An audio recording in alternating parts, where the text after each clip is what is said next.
तो my dear students, एक बार फिर से आप सभी लोगों का मोस्ट वेलकम है आपका अपना यह प्यारा सा यूट्यूब चैनल टारगेट बोर्ड में।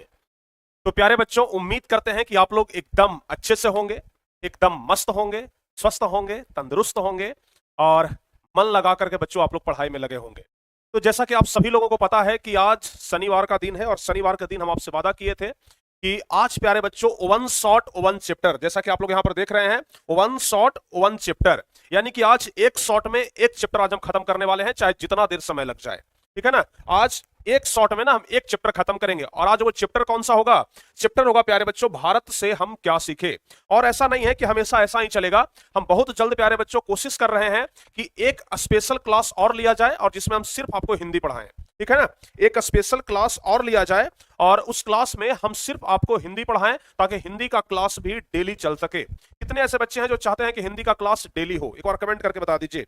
बायोलॉजी का क्लास प्यारे बच्चों आज स्टे हुआ है, आज रुका है, और जो पार्ट्स बच गया ना था, जो पार्ट्स बच गया था उत्सर्जन चैप्टर में, उसे हम ना सोमवार के दिन पूरा कर देंगे। ओके, चलिए, कितने बच्चे चाहते हैं कि हिंदी का क्लास डेली चले? प्यारे बच्चों, अगर डेली चले तो भाई कमेंट करिए, डेली चलेगा, चिंता मत करिए। अगर आप सोच रहे हैं कि सर हिंदी का क्लास डेली चले, तो बिल्कुल डेली चलेगा, चिंता करने की कोई जरूरत ही नहीं है।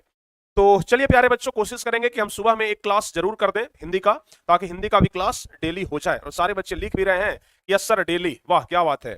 चलिए, अभी वाले इस क्लास में आप लोग जुड़ जाइए और जो बच्चे अभी तक इस क्लास को शेयर नहीं किया है ना, फटाफट से प्यारे बच्चों आप लोग क्लास को शेयर कर दीजिए। जितना ज्यादा से ज्यादा हो सके आज इस क्लास को शेयर करिए, क्योंकि आज वन शॉट वन चैप्टर होने वाला है और आज हम अपने भारत के बारे में पढ़ने वाले हैं। आज हम अपने हिंदुस्तान के बारे में पढ़ने वाले हैं और जब भारत के बारे में पढ़ते हैं ना, तो एक अलग ही फील आता है, एक अलग ही गर्व होता है, एक अलग ही मतलब एक अलग ही हमारे मन में एक धारणा बनती है कि चलो भाई आज हम भारत के बारे में पढ़ने वाले हैं। और आज हम भारत के बारे में जिनके विषय में पढ़ेंगे, यानी कि जो जो इस चैप्टर के लेखक हैं, जो इस चैप्टर के लिखने वाले हैं, वो प्यारे बच्चों बहुत ही बड़े विद्वान व्यक्ति हैं और उनके बारे में भी हम लोग जानेंगे। तो चलिए, कुल मिलाकर के ना हम लोग लेखक परिचय भी जानेंगे, इस चैप्टर का पूरा सारांश भी जानेंगे, क्वेश्चन आंसर भी जानेंगे और ऑब्जेक्टिव अगर टाइम मिला तो ऑब्जेक्टिव भी आज ही देख लेंगे। तो चलिए प्यारे बच्चों, फटाफट से आप लोग कनेक्ट हो जाइए, जुड़ जाइए। जो बच्चे अभी तक क्लास को शेयर नहीं किए हैं, उनसे मेरा आग्रह है कि आप लोग जल्दी से जल्दी क्लास को क्या करें, शेयर कर दें। फटाफट से प्यारे बच्चों आप लोग क्लास को शेयर करें और जो बच्चे अभी तक क्लास को लाइक नहीं किए हैं, जल्दी जल्दी से आप लोग क्लास को लाइक भी कर दीजिए। लाइक और शेयर आज भरपूर होना चाहिए, ठीक है ना। लाइक और शेयर आज भरपूर होना चाहिए। और साथ ही हम ये भी कहेंगे प्यारे बच्चों कि जो बच्चे अभी तक इस टॉपर बैच का हिस्सा नहीं बने हैं, जो बच्चे अभी तक इस टॉपर बैच के साथ नहीं जुड़े हैं, वो लोग ना कृपया जल्दी से इस टॉपर बैच के साथ जुड़ जाएं। जो बच्चे अभी तक इस टॉपर बैच में एडमिशन नहीं लिए हैं, इस टॉपर बैच में एडमिशन ले लें, क्योंकि प्यारे बच्चों यही एक बैच है जो आपको टॉपर बना सकता है और इस बात का सबूत आपको मिल चुका है। कहने के लिए तो आजकल कोई भी आता है और बोल देता है कि हम भी टॉपर बना देंगे, हम भी टॉपर बना देंगे, जैसे लगता है ना कि टॉपर बनाना कोई खेल हो गया है आजकल। अरे भाई, टॉपर कम से कम उसका रिस्पेक्ट तो बचने दो, कम से कम टॉपरों का रिस्पेक्ट तो बचने दो। बहुत मेहनत करता है व्यक्ति, बहुत मेहनत करता है बच्चा, तब जाकर के टॉपर बनता है, ठीक है ना।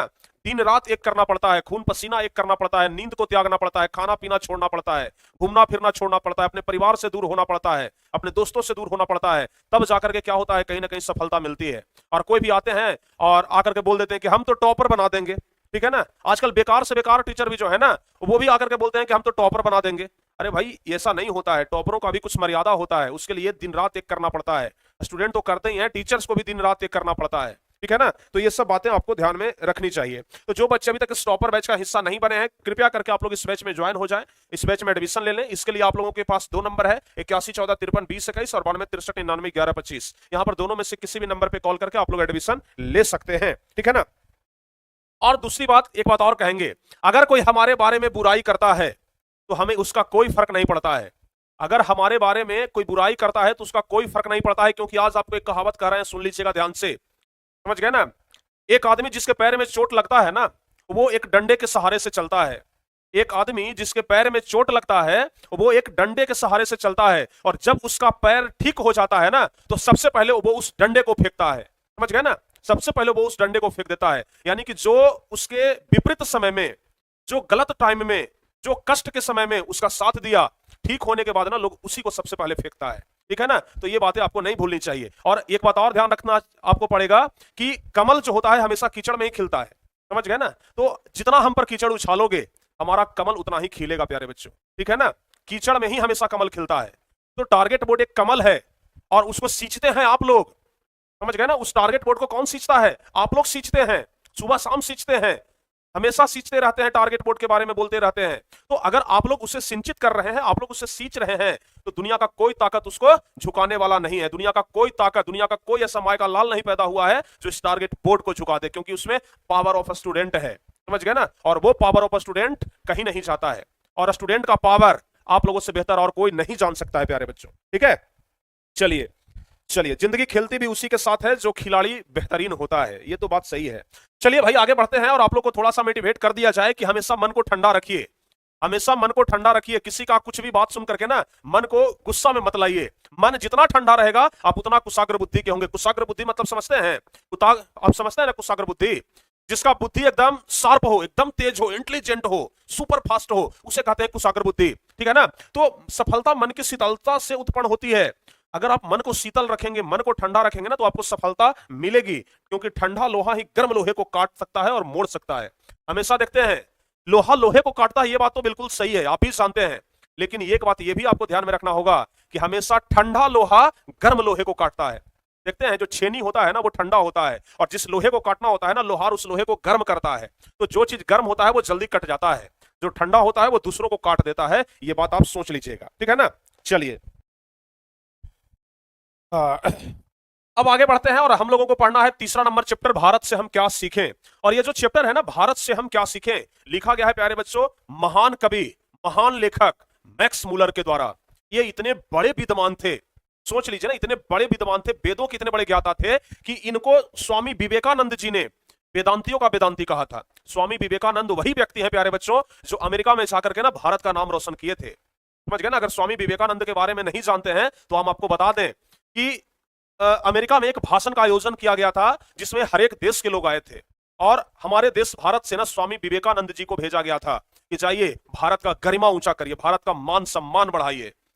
और जब स्वामी विवेकानंद जी अमेरिका पहुंचे तो थोड़ा सा लेट हो गया था। तो सबसे पहले जब लेट हुआ ना, तो एक विदेशी व्यक्ति था, एक अमेरिकन व्यक्ति था, वो बोला कि भारतीयों का ये हमेशा आदत होता है लेट करने वाला। और दूसरी बात, स्वामी विवेकानंद धोती पहन करके गए थे, तो और लोग देख करके हंसे, भाई कि देखो आ गया धोती पाजामा वाला, समझ गए ना। स्वामी विवेकानंद एकदम मन को शीतल बना करके रखे, मन को एकदम शांत रखे, चुपचाप बैठे रहे। जब सारे विदेशियन भाषण दे लिया, यानी कि सारे लोग जब भाषण दे लिए, तो भारत वाले को ना सबसे लास्ट में समय दिया गया, यानी कि स्वामी विवेकानंद जी को सबसे लास्ट में बुलाया गया, आइए भाई भाषण दीजिए। स्वामी विवेकानंद जी ने पूछा, बताओ भाई किस टॉपिक पे भाषण देना है। तो लोगों ने सोचा ना कि भारत को अच्छे से बेइज्जती करवाते हैं आज। स्वामी विवेकानंद जी को कहा कि आप जीरो पर भाषण दीजिए, जीरो, जो कुछ भी नहीं है, जीरो पर भाषण दीजिए। स्वामी विवेकानंद ने मुस्कुराया और कहा कि अच्छी बात है। और जब भाषण देना शुरू किए, तो जितना ज्यादा भीड़ पहले से था उससे कई एक गुना ज्यादा भीड़ बाद में जुट गया, और इतना लंबा भाषण दिए जीरो पर, इतना लंबा भाषण दिए कि उतना उस सभा में, उस भरी सभा में उतना लंबा भाषण कोई दिया ही नहीं था। इतने बड़े विद्वान व्यक्ति थे हमारे स्वामी विवेकानंद जी। तो हमारा देश भारत प्यारे बच्चों वीरों से विहीन नहीं हुआ है, यहाँ अनेक वीर हैं, अनेक धुरंधर हैं, समझ गए ना। अगर कोई कहे कि भारत वीरों से विहीन हो गया है तो बिल्कुल गलत बात है। तो यहाँ स्वामी विवेकानंद जी जैसे विद्वान भी उत्पन्न हुए हैं, और ये ऐसे विद्वान जो खुद एक बहुत बड़े विद्वान थे, और इन्होंने मैक्स मुलर को कहा वेदांतियों का वेदांती। तो सोच सकते हैं कि मैक्स मुलर भी बहुत बड़े विद्वान होंगे, जाहिर सी बात है, मैक्स मुलर भी बहुत बड़े विद्वान होंगे। चलिए, तो आज हम प्यारे बच्चों इन्हीं के बारे में पढ़ने वाले हैं। बहुत मजा आएगा आप लोगों को पढ़ करके, समझ गए ना, बहुत मजा आएगा आप लोगों को पढ़ करके। चलिए, सबसे पहली बात लेखक परिचय। तो लेखक का नाम प्यारे बच्चों आप लोग को पता है क्या है, मैक्स मुलर। अभी हम आपको बता दिए मैक्स मुलर। इनका जन्म आप लोग याद रखिएगा कि इनका जन्म हुआ था 6 दिसंबर 1823 जर्मनी के डेसाउ नगर में। जन्म कब हुआ था? 6 दिसंबर 1823 को जर्मनी के डेसाउ नगर में हुआ था, ठीक है। पिताजी का नाम था विल्हेल्म मुलर, इनका नाम मैक्स मुलर, पिताजी का नाम विल्हेल्म मुलर, याद रखिएगा विल्हेल्म मुलर। क्या विल्हेल्म मुलर? सारे बच्चे और कमेंट बॉक्स में लिखिए।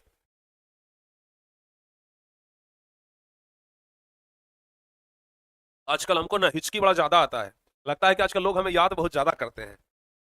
चलिए, पिताजी का नाम क्या है प्यारे बच्चों? विल्हेल्म मुलर, ध्यान रखिएगा। इनका जन्म हुआ था 6 दिसंबर 1823 को, और मृत्यु हो गया 28 अक्टूबर 1900 ईस्वी को। जब पूरा चैप्टर हम पढ़ा लेंगे ना, तो लेखक का नाम याद करने का ट्रिक ही बता देंगे, लेखक का जन्म कब हुआ था ये याद करने का ट्रिक ही बता देंगे। एक ट्रिक याद रखिएगा, चुटकियों में पूरा सॉल्व हो जाएगा। एक ट्रिक याद रखिएगा, सब कुछ प्यारे बच्चों आप लोगों के ना मुट्ठी में हो जाएगा, आप उसे याद कर लीजिएगा। तो जन्म हुआ था 6 दिसंबर 1823 को, एक दो बार कम से कम कमेंट बॉक्स में लिखिए कि याद हो जाए, ठीक है ना, एक दो बार लिखिए। और मौत हुआ था 28 अक्टूबर 1900 ईस्वी को, ध्यान रखिएगा। अगर रचना की बात करें तो हितोपदेश का जर्मन भाषा में अनुवाद इन्होंने किया था। हितोपदेश एक बहुत बड़ा धर्म ग्रंथ कह लीजिए या फिर प्यारे बच्चों बहुत अच्छी पुस्तक है। और हितोपदेश का अनुवाद जो है ना वो किसने किया था? इन्होंने ही किया था, जर्मन भाषा में अनुवाद किया था। हितोपदेश का जर्मन भाषा में अनुवाद इन्होंने ही किया था। आप लोग इस बात को ना ध्यान रखिएगा। ओके, चलिए, सारे बच्चे समझ गए यहां तक? सारे बच्चे यहां तक समझ गए ना? बताइए फटाफट से। सारे बच्चे यहां तक समझ गए? फटाफट से बता दीजिए यस सर समझ गए। जो बच्चे अभी तक क्लास को लाइक और शेयर नहीं किए हैं ना, जल्दी जल्दी से लाइक और शेयर कर लीजिएगा। जो बच्चे अभी तक क्लास को लाइक और शेयर नहीं किए हैं, फटाफट से सारे बच्चे लाइक और शेयर कर लीजिएगा। इन्हें विक्टोरिया के द्वारा नाइट की उपाधि से सम्मानित किया गया था। विक्टोरिया का नाम आप लोग सुने होंगे, अगर नहीं सुने हैं ना तो अपने दादा दादी से जरा पूछ लीजिएगा, ठीक है ना? अपने दादा दादी से पूछ लीजिएगा प्यारे बच्चों कि विक्टोरिया का क्या महत्व था। विक्टोरिया का एक सिक्का चलता था। अभी भी अगर आप चांदी का सिक्का लेने के लिए जाइएगा ना सुनार के पास, तो वो आपको कहेगा कि क्या विक्टोरिया वाला सिक्का दे। विक्टोरिया महारानी थी, समझ गए ना? विक्टोरिया महारानी थी प्यारे बच्चों, ध्यान रखिएगा। तो विक्टोरिया के द्वारा इन्हें नाइट की उपाधि से सम्मानित किया गया था, ठीक है ना? और स्वामी विवेकानंद ने मैक्स मुलर को क्या कहा था? वेदांतियों का भी वेदांती कहा था। ये बात तो आपको पता चल गया। तो यहां तक हमें लगता है कि आप सब कुछ समझ गए, ठीक है ना? अब प्यारे बच्चों हम सीधे आते हैं सारांश पर। अगर इतना आप लेखक के बारे में ध्यान रखते हैं तो इतना काफी है। इतना बस याद रखिएगा, लेखक परिचय से संबंधित प्रश्न आपसे नहीं छूटेगा। बस इतना याद रखना है, लेखक परिचय से संबंधित प्रश्न आपका छूटेगा ही नहीं। समझ गए ना? तो बस इतना ध्यान रखना है। अब चलिए उसके बाद आगे बढ़ते हैं, सारांश की ओर चलते हैं प्यारे बच्चों। तो सारांश के बारे में हम जब बात करेंगे तो ध्यान रखिएगा, ये जो सारांश है ना, भारत से हम क्या सीखें, शीर्षक कहानी उस भाषण का अनुवाद है जिसमें मैक्स मुलर यह बताना चाहते हैं कि विश्व का अगर किसी देश ने सभ्यता, संस्कृति, रहन सहन, रीति रिवाज सीखा है तो वह देश भारत से सीखा है। यानी कि इस चैप्टर में आपको भारत के बारे में पढ़ने के लिए मिलेगा। और हम प्यारे बच्चों इस चैप्टर में ना, हम प्यारे बच्चों इस चैप्टर में ध्यान रखिएगा, ठीक है?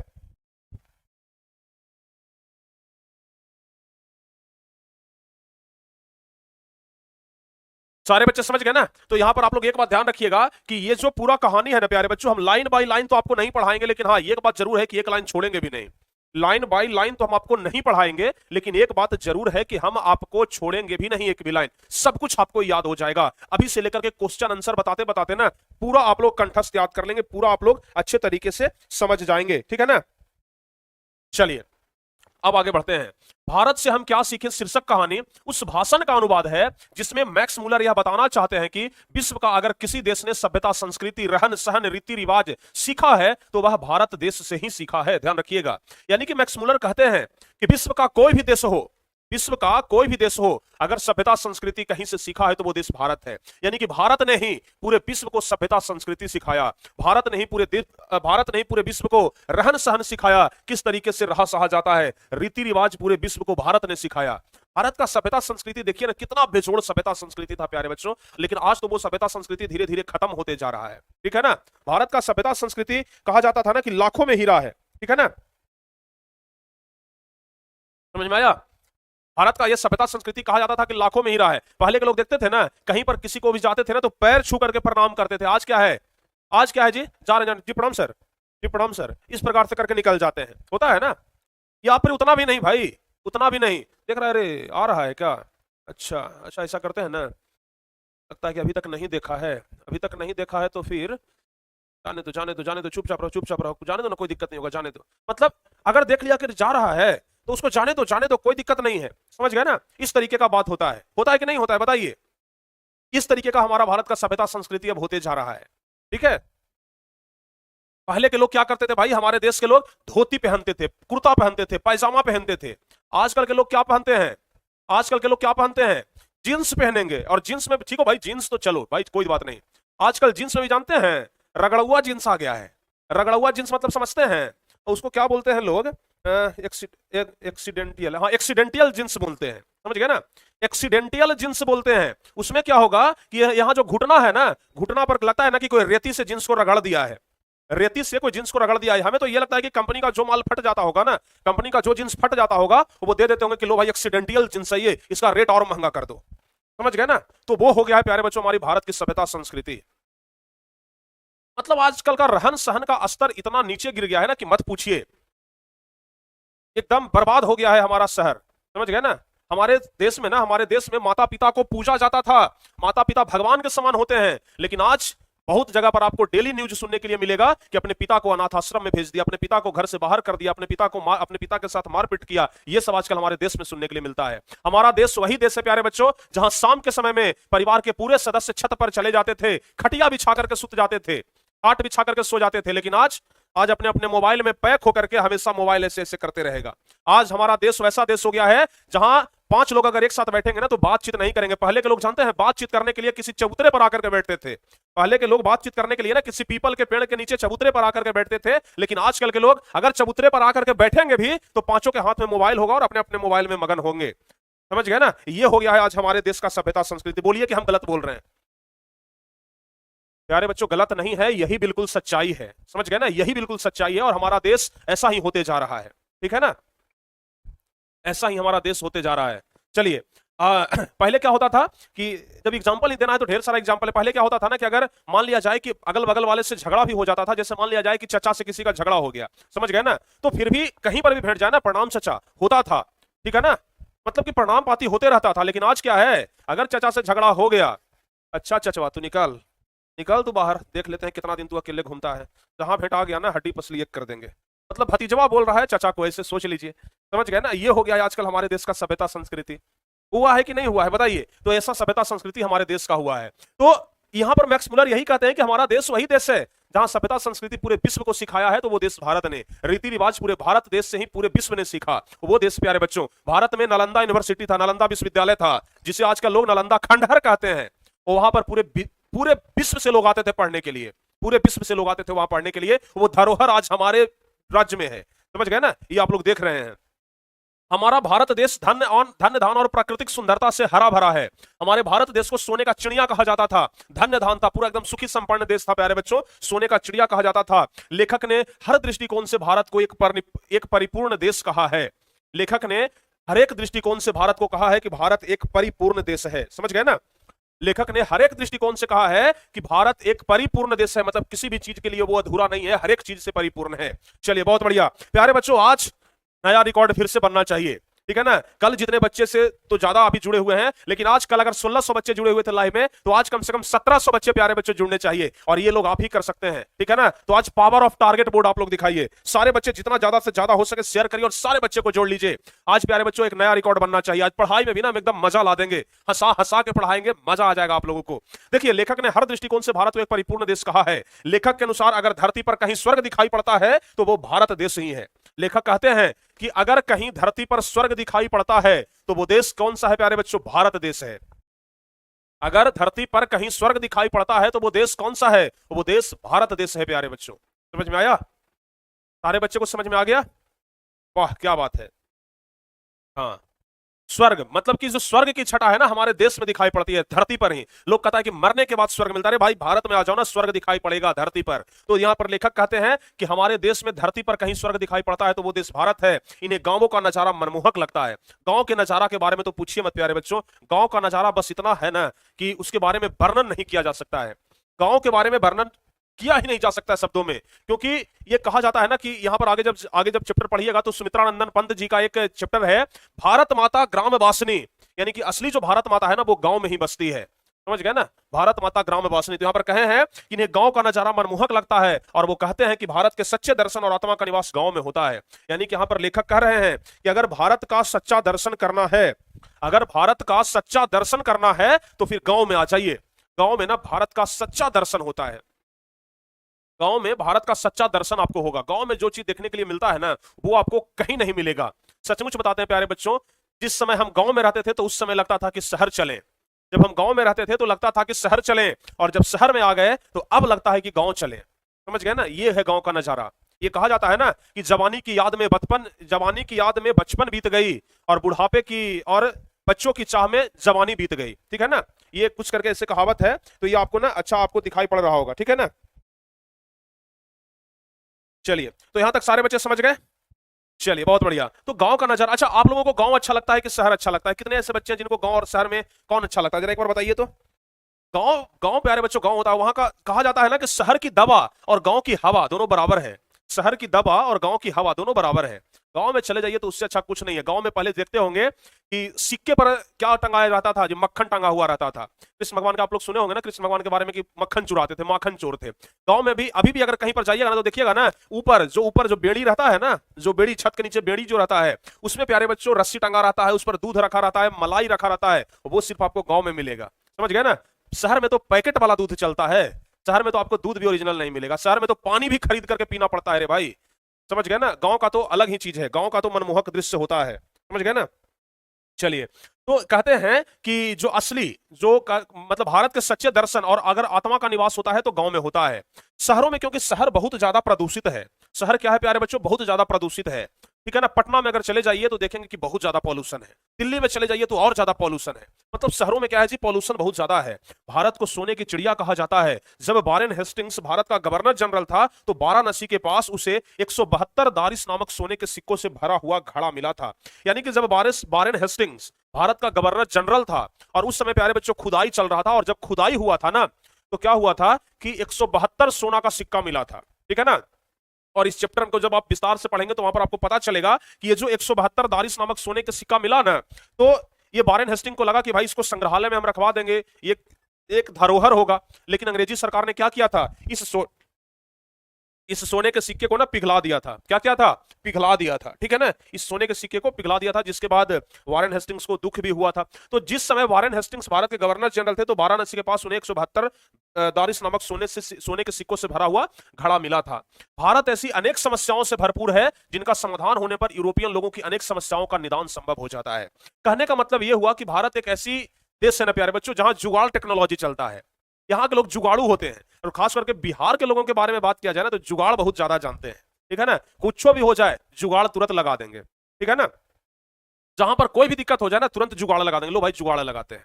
समझ गए। मतलब यहाँ जुगाड़ बहुत ज्यादा चलता है, और अगर उस जुगाड़ को लोग देखते हैं ना तो उसका कॉपी भी करते हैं। बिहार के पास दिमाग कहां से इतना आता है भाई, जुगाड़ खूब लगाता है। समझ गए ना। तो लोग यहाँ जुगाड़ी होते हैं बड़ा ज्यादा। तो ये कहते हैं हमारे लेखक महोदय जी कि भारत एक ऐसी देश है ना, अगर यहाँ पर एक छोटा सा समस्या का हल होता है ना तो विश्व की बड़ी बड़ी समस्याओं का हल ऐसे ही निकल जाता है। यानी कि भारत क्या है, बहुत बड़ी बड़ी समस्याओं को हल करने वाला एक देश है। यहाँ जीवन की बड़ी से बड़ी समस्याओं के ऐसे समाधान ढूंढ निकाले गए हैं जो विश्व के लोगों के लिए चिंतन का विषय है।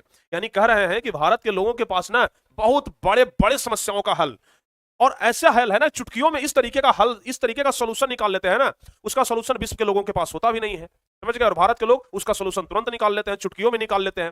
भारत के लोग बड़े तेज होते हैं भाई, बड़े तेज होते हैं। आपको एक कहानी सुनाते हैं, खास करके हम बिहार के हैं तो बिहार की कहानी सुनाएंगे ना। आप लोग भी बिहार के हैं। एक बिहारी प्यारे बच्चों गया था अमेरिका। सुनिएगा ध्यान से। जब अपने देश में बड़ाई की बात आती है ना तो हम पीछे नहीं रहते, हम खुल करके एकदम तारीफ करते हैं, भले चुटकुला के रूप में सही, लेकिन तारीफ खुल करके करते हैं। हुआ क्या प्यारे बच्चों की एक बिहार का व्यक्ति था, और बिहार का व्यक्ति गया अमेरिका। ठीक है ना। अमेरिका गया तो भाई एकदम वहां ठाट बाट से रह रहा था। जूता पॉलिश करवाना था उसको। समझ गए ना। ध्यान से सुनिएगा, बड़ा मजा आएगा। जूता पॉलिश करवाना था उसको। जूता पॉलिश करवाने के लिए जब गया तो देखा कि जूता पॉलिश करवाने वाला कोई मोची नहीं बैठा हुआ है, बल्कि मशीन लगा हुआ है। ठीक है ना। यानी कि जूता पॉलिश करवाने वाला ना लाइन से मशीन लगा हुआ है, आदमी सब आता है और एक पैर ऐसे डालता है मशीन में, तो एक पैर जब ऐसे डाला ना तो उसका जूता साफ हो गया, और जब जूता साफ हो गया तो वो मशीन जब पैर छोड़ा तो दूसरा पैर उस मशीन में डालिए, और दूसरा पैर जब उस मशीन में डालिएगा तो जूता पॉलिश कर देगा, और पैर को पकड़ लेता था मशीन। जब तक कि उस मशीन में पैसा नहीं डाल दीजिएगा ना वो मशीन पैर को छोड़ता नहीं था। तो लोग क्या करते थे, एक जूता साफ करवाते थे, दूसरा जूता साफ करवाते थे, और उसके बाद मशीन में पैसा डालते थे, आराम से चलते थे, चलो भाई हमारा जूता साफ हो गया। बिहारी आदमी गया, बिहारी सोचा कि क्या उपाय किया जाए भाई, पैसा तो इतना हम देंगे नहीं, कुछ फ्री वाला दिमाग लगाया जाए। ठीक है ना। कहा कि अच्छी बात है, चलो भाई बहुत बढ़िया बात है। क्या किया कि गया और जूता पहन के तो बढ़िया से ठाट बाट से गया ही था ना, एक मशीन में अपना पैर घुसा दिया। एक मशीन में जब पैर घुसाया तो मशीन एकदम अच्छे से जूता को उसका साफ कर दिया, पॉलिश कर दिया, उसके बाद पैर को छोड़ा। ठीक है ना। अब दूसरा पैर जब वो डालता तो साफ करने के बाद उसका पैर मशीन पकड़ लेता, क्योंकि जब तक पैसा नहीं डालता पैर नहीं छोड़ता।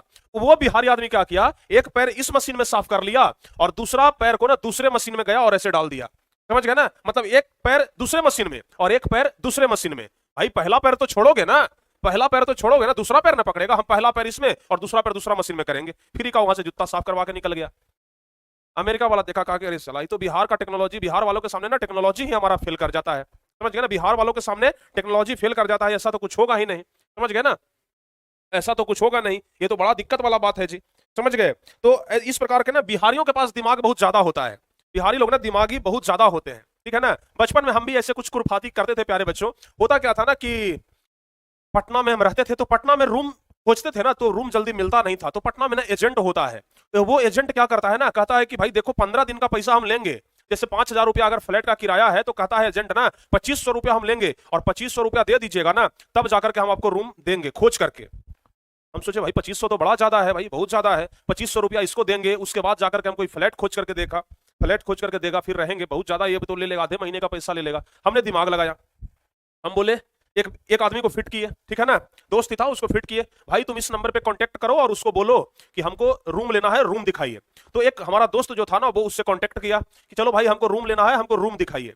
वो एजेंट बोला कि आ जाइए रूम दिखा देते हैं, ठीक है। वो हमारा दोस्त जो था उसके साथ चला गया रूम देखने के लिए। बस हमें रूम का एड्रेस देखना था कि एड्रेस कहां पर है, किस मकान में रूम खाली है। वो हम अपने दोस्त को भेज दिया और उसको सिखा दिए थे कि रूम देख लेना, फिर बोलना कि हमको रूम पसंद नहीं आया, अपने लौट जाना। समझ गए ना। वो आदमी क्या किया, उस आदमी के पास गया, कहा रूम दिखाइए। वो एजेंट गया, रूम दिखाया, वो आदमी लोकेशन, हमारा दोस्त लोकेशन देख लिया, अच्छा इस मकान में रूम है। गया आराम से रूम देखा, हमको रूम पसंद नहीं आया भाई, हमको रूम ये तो अच्छा ही नहीं लगा, ठीक है ना। मतलब उसके सामने निगेटिव बोल दिया कि रूम हमको अच्छा नहीं लगा, और वापस चला आया। वापस आकर के वो दोस्त हमको बता दिया कि अरे उस मकान में रूम खाली है, वो हमको उसी मकान में लेकर के गया था। उसको बोले ठीक है तुम इधर ही रहो। हम उस मकान में गए, डायरेक्ट मकान मालिक से बात किए, भाई हमको रूम चाहिए। हाँ हाँ रूम खाली है, ले लीजिए। एजेंट को पैसा भी नहीं देना पड़ा, रूम भी मिल गया। तो ये होता है बिहारियों का दिमाग, समझ गए ना। तो ऐसे हम एक आध बार किए थे प्यारे बच्चों, जो कि हम आपको बता दिए। अगर आप लोग को भी अगर कुछ ऐसा हो तो कैसा करिएगा, समझ गए ना। तो इस तरीके से प्यारे बच्चों बिहारियों का दिमाग चलता है। तो यहाँ पर लेखक भी कहते हैं कि यहाँ जीवन की बड़ी से बड़ी समस्याओं के ऐसे समाधान ढूंढ निकाले गए हैं जो विश्व के लोगों के लिए क्या है, चिंतन का विषय है। समझ गए ना, विश्व के लोगों के लिए चिंतन का विषय है। ऐसे नहीं कहा जाता एक बिहारी 100 पे भारी, 2 बिहारी तो मारा मारी, और 3 बिहारी तो राज्य हमारी। समझ गए ना, ऐसे ही नहीं कहा जाता है। भारत में उचित वातावरण और ज्ञान का भंडार है। लेखक कहते हैं कि भारत एक ऐसा देश है जहां उचित वातावरण है, जहां क्या है, उचित वातावरण है और ज्ञान का भंडार है। लेखक कहते हैं कि भारत एक जीता जागता संग्रहालय है। जिस तरीके से आप संग्रहालय में जाते हैं तो बहुत सारे आपको ऐसे चीज दिखाई देते हैं जहां से हमें सीखने के लिए मिलता है कि नहीं मिलता है। तो प्यारे बच्चों, भारत के बारे में मैक्स मुलर कहते हैं कि भारत एक जीता जागता संग्रहालय है। भारत क्या है भाई, एक जीता जागता संग्रहालय है। और मैक्स मुलर के अनुसार भारत की संस्कृत भाषा विश्व के सभी भाषाओं में सबसे बड़ा है। ऐसे भी संस्कृत भाषा को ना सभी भाषाओं का बाप कहा जाता है। देवताओं की भाषा है संस्कृत भाषा, समझ गए ना, देवताओं की भाषा है। तो संस्कृत भाषा को ना सभी भाषाओं में सबसे ऊपर स्थान दिया गया, सबसे बड़ा स्थान दिया गया है। समझ गए ना। चलिए, तो मैक्स मुलर के अनुसार भारत की संस्कृत भाषा विश्व के सभी भाषाओं में सबसे बड़ा है। संस्कृत के कारण लोगों को एक सही प्रकाश का एहसास होता है। संस्कृत के कारण लोगों को एक सही प्रकाश का क्या होता है, एहसास होता है प्यारे बच्चों। ठीक है, तो ये सब कुछ आप लोग देख लिए ना, बताइए, ये सब कुछ आप लोग देख लिए, फटाफट से सारे बच्चे बता दीजिए। वाह क्या बात है, सारे बच्चे समझ गए यहां तक। हाँ जी, सारे बच्चे समझ गए, सारे बच्चे समझ गए ना। चलिए बहुत बढ़िया। हाँ भाई, कुरफाती तो हम भी बहुत किए हैं बचपन में, वो कुरफाती बहुत किए हैं। अभी जैसे आम का दिन है ना, तो आम के दिन में और ज्यादा कुरफाती चलता था। क्या ना, कोई व्यक्ति होता था, गांव के जो बूढ़े होते थे ना, वो क्या करते थे, आम के पेड़ के नीचे बैठ करके और आम को अगोरा करते थे, अगोरी करते थे, मतलब देखभाल करते थे कि कहीं कोई आम तोड़ न ले। और हम लोग जाते थे तो आम नहीं देते थे। हम सोचे अरे जिनको तंग किया जाए, समझ गए ना। हम क्या करते थे कि बगल में झाड़ी था, झाड़ी में छुप जाते थे, ढेर सारा इतना सारा ढेला लेकर के, समझ गए ना।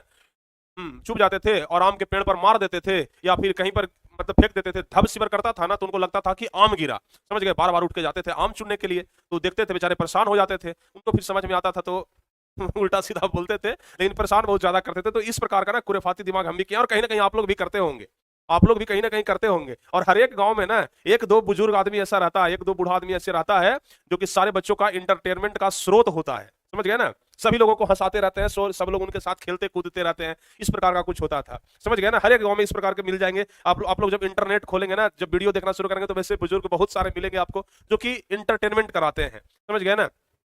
तो प्यारे बच्चों, विश्व भाषा, संस्कृत भाषा विश्व के सभी भाषाओं में सबसे बड़ा है। संस्कृत के कारण लोगों को एक सही प्रकाश का क्या हुआ है, एहसास हुआ है।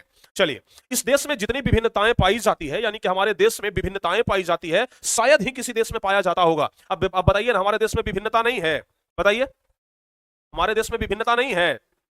यहाँ हर एक जाति के लोग हैं, हर एक धर्म के लोग हैं, हर एक संप्रदाय के लोग हैं, समझ गए ना। जाति 100 से ऊपर जाति है, कितना जाति आप ध्यान रखिएगा।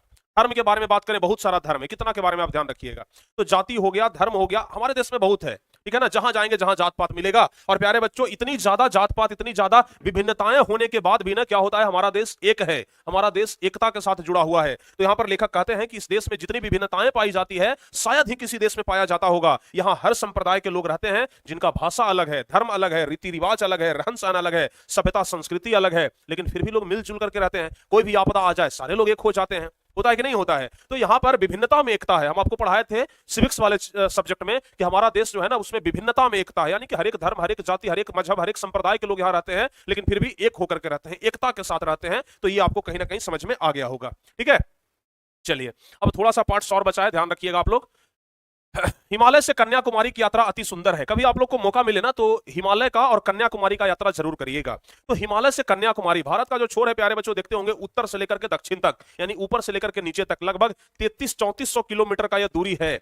और ये किलोमीटर का जो दूरी आप लोग अगर तय करेंगे ना, भारत एक ऐसा जगह है जहां पर आपको बहुत कुछ देखने के लिए मिलेगा, घूमने के लिए मिलेगा। हम लोग परेशान रहते हैं भाई, विदेश चलना है घूमने के लिए, विदेश चलना है। विदेश वाला ना भारत में आने के लिए परेशान रहता है, भारत चलना है घूमने के लिए। नालंदा का खंडहर देखना है भाई, कौन ऐसा खंडहर था, कौन सा ऐसा विश्वविद्यालय था जहां पर विश्व के लोग आते थे पढ़ने के लिए, समझ गए ना। बोध गया लोग आते हैं, बोध गया लोग विदेशों से आते हैं बुद्ध भगवान को देखने के लिए। किस पीपर के पेड़ के नीचे भाई बुद्ध भगवान को ज्ञान की प्राप्ति हुई थी, ये सब देखने के लिए आते हैं। तो हमारे देश में घूमने की कमी नहीं है। हमारे देश में नदियों में दुनिया में सबसे ज्यादा जो पवित्र नदी है गंगा हमारे देश में है, जिसमें कहा जाता है कि अगर एक बार स्नान कर लो पाप धुल जाते हैं। हालांकि ऐसा होता नहीं है, पाप धुल नहीं जाता है। लोगों का ऐसा धारणा है, लोगों का ऐसा मानना है कि पाप धुल जाता है। ऐसा कुछ नहीं प्यारे बच्चों। एक कहावत है कि, एक कहावत कुछ ऐसा था कि बकरा खा के चला हज करने, इस प्रकार का कुछ एक कहावत होता था पहले, समझ गए ना।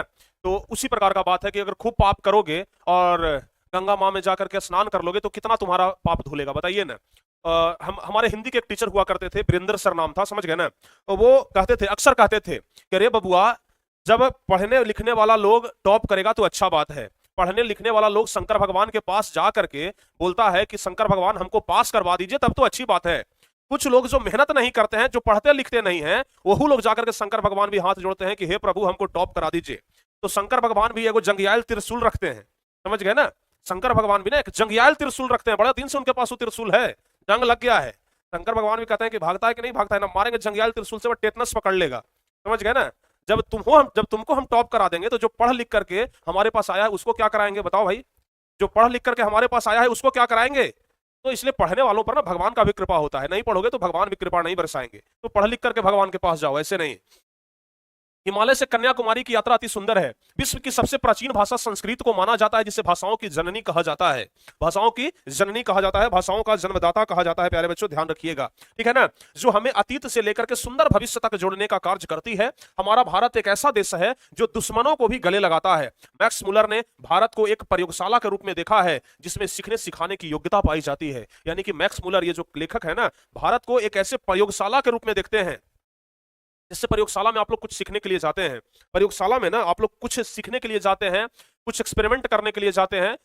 उसी तरीके से हमारा एक देश जो भारत है ना, एक प्रयोगशाला है जहां लोग सीखने के लिए आते हैं, समझ गए ना। हमारा देश प्यारे बच्चों क्या है, एक प्रयोगशाला है जहां पर लोग ना सीखने के लिए आते हैं, ध्यान रखिएगा।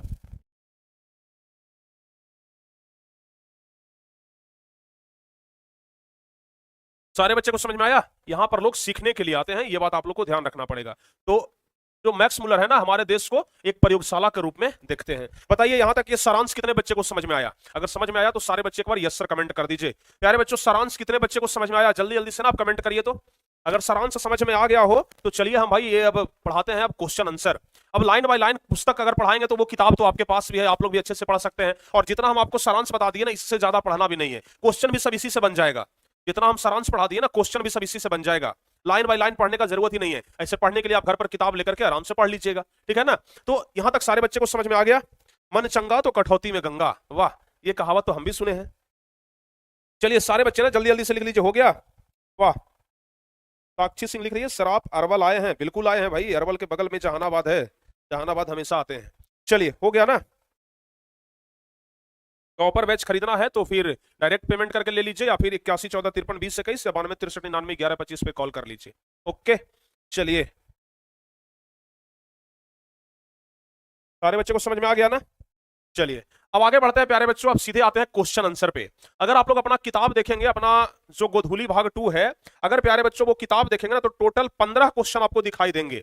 15 सब्जेक्टिव के क्वेश्चन आपको दिखाई देंगे, ठीक है। और वो 15 क्वेश्चन अभी हम वन शॉट में करवाने वाले हैं। जब हम बोल दिए हैं कि वन शॉट में चैप्टर खत्म, तो चैप्टर खत्म होगा। जब हम बोल दिए हैं कि वन शॉट में चैप्टर खत्म, तो चैप्टर खत्म हम करवाएंगे, चाहे उसके लिए प्यारे बच्चों हमें जितना देर हो जाए, ठीक है ना।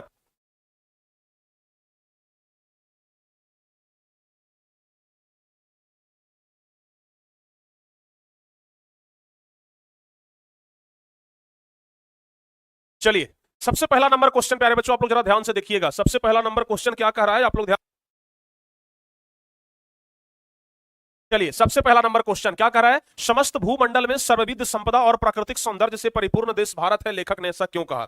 अभी हम आपको बता रहे थे ना कि हमारा देश जो भारत है उसे लेखक क्या कहे हैं, सर्वविध संपदा और सभी चीजों से परिपूर्ण देश। तो ध्यान रखिएगा प्यारे बच्चों, क्वेश्चन कर रहा है कि समस्त भूमंडल में सर्वविध संपदा और प्राकृतिक सौंदर्य से परिपूर्ण देश भारत है, लेखक ने ऐसा क्यों कहा। हम जो आंसर यहां पर लिखे हैं ना, हम कोशिश किए हैं कि 4, 5, 6 लाइन से ज्यादा ना लिखे, और हम यहां पर प्यारे बच्चों फॉन्ट का साइज बहुत बड़ा लिखे हैं। अगर कॉपी में लिखेंगे ना तो 4 से 5 लाइन में ये आंसर हट जाएगा। और अगर आपसे परीक्षा में 2 नंबर का पूछा जा रहा है तो कम से कम 4-5 लाइन लिखना बनता है। 1-2 लाइन लिखिएगा आपको जवाब नहीं मिलेगा, आपको आंसर नहीं मिलेगा, समझ गए ना, सॉरी आपको नंबर नहीं मिलेगा, ठीक है ना। तो इतना तो आपको लिखना ही पड़ेगा, ठीक है। चलिए,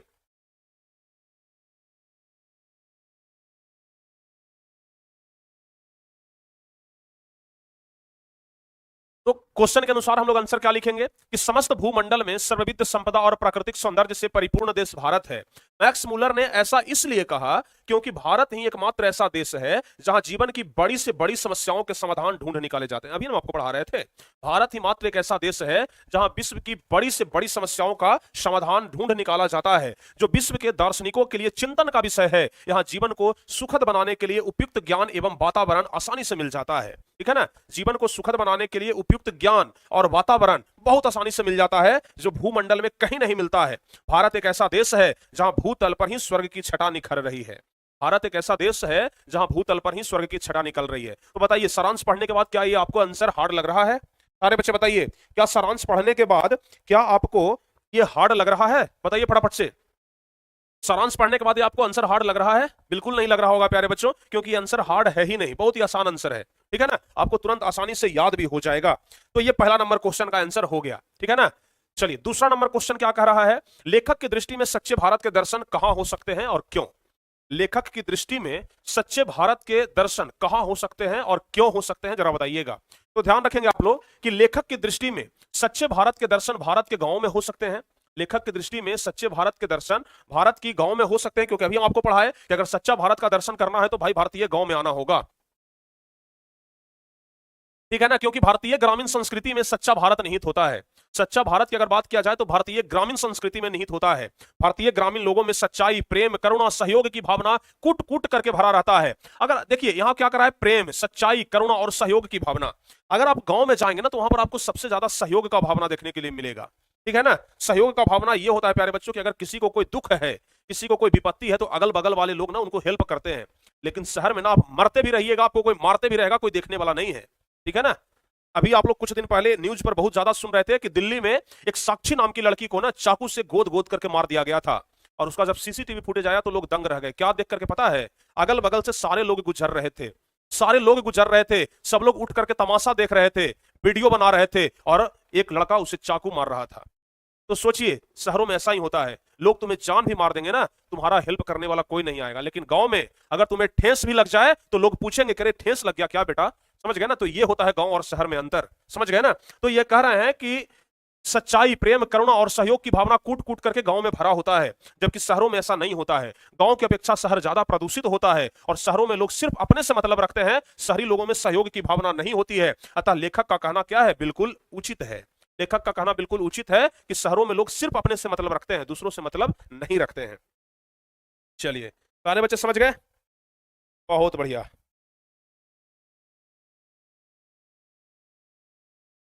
अच्छा, ये बता दीजिए सारे बच्चे पहले, क्या आपको प्यारे बच्चों ये क्वेश्चन आंसर बड़ा लॉन्ग लग रहा है, बहुत बड़ा बड़ा क्वेश्चन लग रहा है। जरा एक बार, एक बच्चे का ना कमेंट आ रहा है कि सर क्वेश्चन आंसर आप लॉन्ग करवा रहे हैं, क्या इसको लॉन्ग कहते हैं, बताइए क्या इस क्वेश्चन को लॉन्ग क्वेश्चन कहते हैं। क्या आप अब इतना भी नहीं लिखेंगे तो क्या आप 1-2 लाइन लिख करके छोड़ देंगे? और गारंटी देते हैं 1-2 लाइन लिख करके छोड़िएगा ना, कभी आपको पूरा नंबर नहीं मिलेगा। ठीक है ना? जिस तरीके से आप बोल रहे हैं ना कि 1-2 लाइन लिख करके छोड़ देंगे, कॉपी जांच करने वाला भी क्या कहेगा कि छोड़ो ना भाई, 2 नंबर क्या देना है, 2 लाइन तो लिखवे किया है ना। ऐसा करते हैं 1 नंबर देके छोड़ देते हैं। अगर 3 लाइन लिखोगे तो बहुत अगर तुम पर रहम कर देगा, कहेगा कि ऐसा करते हैं छोड़ो भाई, टिक लगा दिए ना, इस प्रकार से टिक लगा देगा और 1 पूर्णांक 1/2 दे देगा, 1.5 नंबर दे देगा। फिर कहिएगा कि सर हम तो लिखे थे पूरा सर, नंबरवा काट लिया। नंबरवा काटेगा नहीं है, नंबरवा काटेगा नहीं। सब जगह अगर सहूलियत खोजिएगा तो नंबर काटेगा ना, सब जगह शॉर्टकट काम नहीं आता है। हमेशा से आपको हम बोलते हैं कि पानी जब अपना शॉर्टकट निकालता है ना तो तबाही ला देता है। तो इसलिए प्यारे बच्चों, शॉर्टकट के चक्कर में हमेशा मत रहिए। सब कुछ शॉर्टकट से बेहतर, सब कुछ शॉर्टकट से अच्छा नहीं होता है। ठीक है ना? थोड़ा लॉन्ग फॉर्म अपनाइए, अच्छा रहेगा, और ये ज्यादा लंबा भी नहीं है आप लोगों के लिए। ठीक है, चलिए आगे बढ़ते हैं।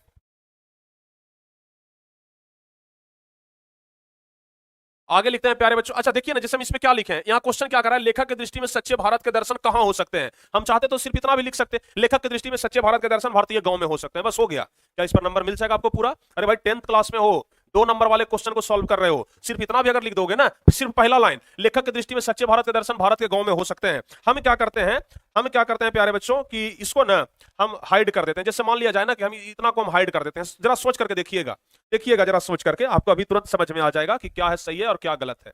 हम क्या किए, इसको पूरा को हाइड कर दिए, देख लीजिए। हम क्या किए, पूरा को हाइड कर दिए। आंसर तो इतना में भी हो गया, आंसर तो इतना में हो गया, बहुत अच्छे से हो गया कि सच्चे लेखक की दृष्टि में सच्चे भारत के दर्शन कहां हो सकते हैं, तो लेखक की दृष्टि में सच्चे भारत के दर्शन गांव में हो सकते हैं। आंसर हो गया। बताइए क्या मिल जाएगा आपको नंबर? सबसे बड़ा जड़ तो इसमें क्या है पता है? सबसे बड़ा जड़ है इसमें ये जो क्यों लगा दिया ना, ये है प्यारे बच्चों सबसे बड़ा जड़। ये जो यहां पर क्यों लग गया, ये है सबसे बड़ा जड़, और इसी के कारण आपका नंबर कटेगा। समझ गए ना? इसी के कारण आपका नंबर कटेगा। तब ना होता है कि एक होता है स्मार्ट वर्क और एक होता है हार्ड वर्क। ठीक है, एक होता है स्मार्ट वर्क और एक होता है हार्ड वर्क। तो बहुत सारे बच्चे हार्ड वर्क करते हैं लेकिन स्मार्ट वर्क नहीं कर पाते हैं ना, तो इसलिए दिक्कत होता है। तो ये चीज आप लोग ध्यान रखिएगा। ओके, तो इतना लिखने से बेहतर है ना, थोड़ा सा आप मेहनत करना सीखिए। हर एक जगह पर ना शॉर्टकट मत खोजिए, हम बस आपसे यही रिक्वेस्ट करेंगे। हमें से अच्छा ये बताइए, आपसे कोई दुश्मनी है हमारा? हम तो ये ना चाहेंगे कि आप लोगों को भाई इतना सिंपल करके दे दें, इतना सरल करके दे दें, इतना आसान करके दे दें कि आपको दिक्कत ही ना हो याद होने में।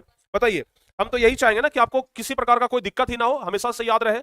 समझ गए ना? लेकिन यहां पर आपको ये भी तो हम नहीं कर सकते कि आपका नंबर कट जाए, तो इसलिए जहां पर छोटा हो सकता है छोटा कर दिया, जहां बड़ा हो सकता है वहां पर हम चाह करके भी छोटा नहीं कर सकते हैं, क्योंकि लिख दिया है क्यों, तो क्यों हमको दर्शाना होगा ना। क्योंकि भारतीय ग्रामीण संस्कृति में सच्चा भारत निहित होता है। और भाई क्यों भारत में स्वर्ग की छटा दिखाई देती है, तो क्योंकि भारतीय ग्रामीण लोगों में सच्चाई, प्रेम, करुणा, सहयोग की भावना कूट कूट करके भरा होता है, जबकि शहरों में ऐसा नहीं होता है। गांव की अपेक्षा शहर ज्यादा प्रदूषित होते हैं। तो जो कारण इस चैप्टर में बताया गया है वो कारण दर्शाइएगा ना कि आखिर क्यों स्वर्ग के जैसा हमारा देश दिखाई देता है। वो कारण तो आपको बताना होगा ना। अगर वो कारण नहीं बताइएगा तो फिर काम गड़बड़ा जाएगा।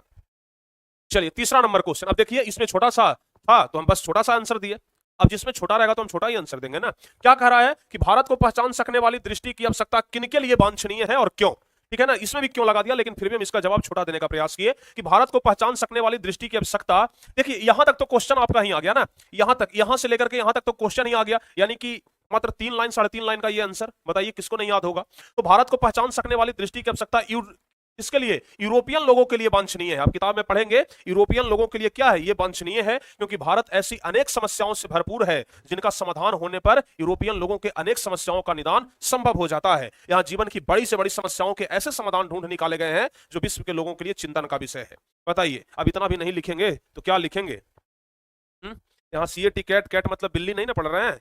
बताइए, यहाँ पर आप 10th क्लास में गए हैं और जो टॉपर बनते हैं ना, कभी उनका कॉपी जाकर के चेक कर लीजिएगा। टॉपर का जो नोट्स बुक है ना, वो हम एप्लीकेशन में डाल दिए हैं, जाकर के चेक कर लीजिएगा किस तरीके से लिखा जाता है। इसलिए तो हम आपको टॉपर का नोट्स दिए थे ना।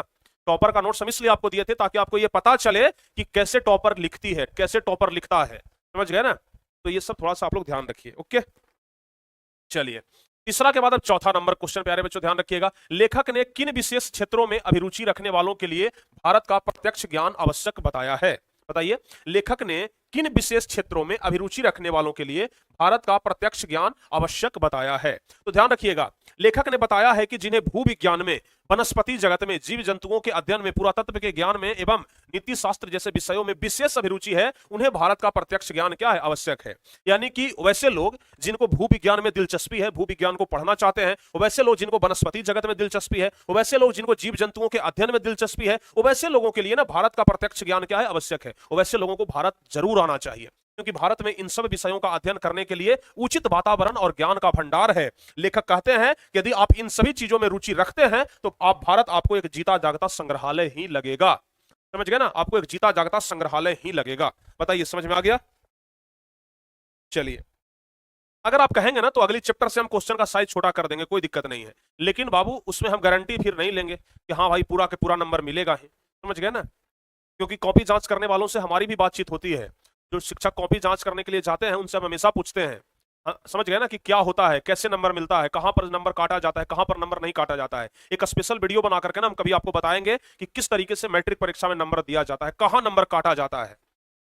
समझ गए ना, हम इस पर एक स्पेशल वीडियो बना देंगे, ठीक है, कि आखिर नंबर कहां कहां पर कटता है। समझ गए ना, तो ये सब चीज आपको पता चलेगा, तब आप कहिएगा कि हाँ भाई सच सर एकदम सच बोल रहे थे। ठीक है ना, चलिए आगे बढ़ते हैं, पांचवा नंबर क्वेश्चन देख लेते हैं। पांचवा नंबर क्वेश्चन कह रहा है कि लेखक ने वारेन हेस्टिंग्स से संबंधित किस दुर्भाग्यपूर्ण घटना का हवाला दिया है और क्यों।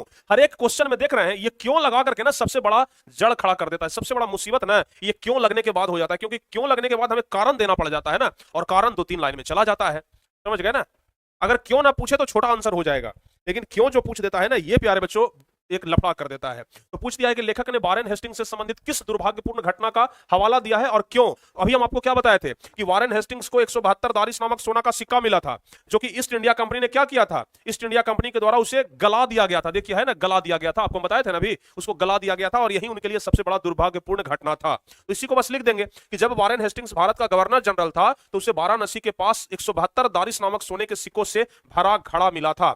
तब वारेन हेस्टिंग्स द्वारा 172 दारिश नामक सोने के सिक्के अपने मालिक ईस्ट इंडिया कंपनी के निदेशक मंडल की सेवा में भेजे जाने पर कंपनी के मालिक के द्वारा उसका महत्व नहीं समझना, यानी कि कंपनी का मालिक ने इसे ये जो सोने का सिक्का था ना इसका महत्व ही नहीं समझा और क्या किया, मुद्राओं को गला दिया। और ये उनके लिए दुर्भाग्यपूर्ण घटना थी और कहते हैं कि ये हमारे लिए एक बहुत दुर्भाग्यपूर्ण घटना थी, क्योंकि हमें ऐसा लग रहा था कि हम इसे धरोहर के रूप में सुरक्षित रखेंगे। ठीक है ना, क्योंकि यह सोने का सिक्का एक धरोहर था, अन्वेषण का विषय था, और इस धरोहर को क्या किया गया, गला दिया गया। प्यारे बच्चों समझ गए ना, ये धरोहर के रूप में क्या किया गया, गला दिया गया। तो यहां तक सारे बच्चे को समझ में आ गया। चलिए अब आगे बढ़ते हैं, छठा नंबर क्वेश्चन देख लेते हैं क्या कह रहा है। लेखक ने नीति कथाओं के क्षेत्र में किस तरह भारतीय अवदान को रेखांकित किया है। लेखक ने नीति कथाओं के क्षेत्र में किस तरह भारतीय अवदान को रेखांकित किया है, कि नीति कथा भारत में क्या है। आपको हम बताए थे कि नीति कथा भारत से ही प्रचलित हुआ है। जितना भी आप लोग कहावत कहते हैं ना, जितना भी कहावत कहते हैं ना, ये सब भारत से ही क्या हुआ है, प्रचलित हुआ है। जैसे आप लोग सुनते होंगे एक कहावत, शेर के खाल में गधा, सुनते हैं ना, शेर के खाल में गधा, ये का विदेश दिया है, अमेरिका वाला इस कहावत को लॉन्च किया है, नहीं ना, भारत इसका देन है। और जितने भी सारे कहावत आप लोग सुनते होंगे ना, सबका देन कौन है, भारत है। यहाँ कबीरदास का दोहा पढ़ते हैं, ठीक है ना, और अच्छे अच्छे लोगों को तो समझ में नहीं आता है। जैसे आप अधिकतर लोगों से ये पूछ दीजिएगा कि बताइए कबीरदास का दोहा हम आपको सुनाते हैं ना, जो उसका जरा उसका अर्थ बता दीजिए हमें। आप उनसे पूछिएगा कबीरदास जी की उल्टी बानी, वर्षे कंबल और भींगे पानी, इसका जरा बता दीजिए भाई क्या है इसका अर्थ। समझ गए ना, कबीरदास जी की उल्टी बानी, बरसे कंबल भींगे पानी। लोग ना कहेंगे अरे कंबल बरसेगा और पानी भींगेगा, ये कैसा बात हुआ। लेकिन हाँ बिल्कुल कबीरदास जी कहें कि हमारा पानी उल्टा ही है, कंबल मतलब आंसू होता है और पानी मतलब हाथ होता है, यानी कि जब आंसू बहता है ना तो पूरा हाथ भींग जाता है। ये है कहावत कबीरदास जी का। तो अच्छे अच्छे लोगों को अर्थ नहीं पता होता है, समझ गए ना, और इसका देन कौन है, हमारा देश भारत है। समझ गए ना। तो लेखक ने बताया कि नीति कथाओं के अध्ययन क्षेत्र में भी भारत के कारण ही नवजीवन का संचार हुआ है, क्योंकि भारत के कारण ही समय समय पर अनेक नीति कथाएं पूर्व से पश्चिम की ओर प्रवाहित रही है। यहाँ बड़ी बड़ी बातों को एक छोटे से कहावत के रूप में समेट दिया जाता है। बड़ी बड़ी बातों को एक छोटे से कहावत के रूप में क्या कर दिया जाता है, समेट दिया जाता है। जैसे आप सुनते होंगे कि अगर किसी व्यक्ति को कोई काम नहीं आता है तो सीधे कहावत कहते हैं। अगर मान लिया जाए कि किसी व्यक्ति को काम, जैसे मान लिया जाए कि हम मोबाइल किसी को दे दिए, ठीक है ना, मोबाइल किसी को दे दिया कि लो भाई मोबाइल चलाओ, और उस व्यक्ति को ना मोबाइल चलाना ही नहीं आएगा, ऐसे ऐसे 2-4 बार करेगा, कहेगा कि मोबाइल खराब है ले लो, तो हम लोग तुरंत कहावत कहते हैं, नाच न जाने आंगन टेढ़ा। बोलते हैं ना, बोलते हैं कि नहीं बोलते हैं, नाच न जाने आंगन टेढ़ा, मतलब नाच करने के लिए नहीं जानते हो तो बोल रहे हो कि आंगन ही टेढ़ा है। तो ये सब कहावत कहां से लॉन्च हुआ है, भारत से लॉन्च हुआ है। समझ गए ना, जो जागेगा सो पाएगा, जो सोएगा सो खोएगा, ये सब कहां से लॉन्च हुआ, भारत से लॉन्च हुआ है। समझ गए ना। तो इसलिए समझ गए ना, यहां बड़ी से बड़ी बातों को ना एक कहावत के रूप में समेट दिया जाता है, जैसे शेर के खाल में गधा की कहावत। अतः हमें इस बात को कहने में जरा भी संकोच नहीं है कि नीति कथाओं के अध्ययन क्षेत्र में भारत के कारण ही क्या हुआ है, नवजीवन का संचार हुआ है। भारत के कारण ही क्या हुआ है, नवजीवन का संचार हुआ है। बताइए सारे बच्चे को समझ में आ गया, सारे बच्चे को समझ में आ गया ना, बहुत बढ़िया। अब चलते हैं आगे, 7वां नंबर क्वेश्चन। यहां से ना प्यारे बच्चों कलर करना हम भूल गए थे, तो खैर व्हाइट कलर पर ही आप लोग देख लीजिए, अगर आपको दिक्कत ना हो तो थोड़ा सा एडजस्ट करिएगा। चलिए क्या कर रहा है, भारत के साथ यूरोप के व्यापारिक संबंध के प्राचीन प्रमाण लेखक ने क्या दिखाए हैं। यानी कि लेखक ने प्राचीन प्रमाण क्या दिखाया कि भारत के साथ यूरोप का संबंध था, वो प्रमाण क्या है, समझ गए ना। भारत के साथ यूरोप के व्यापारिक संबंध के प्राचीन प्रमाण क्या मिले हैं, ये आपको देखना है, तो ध्यान रखिएगा।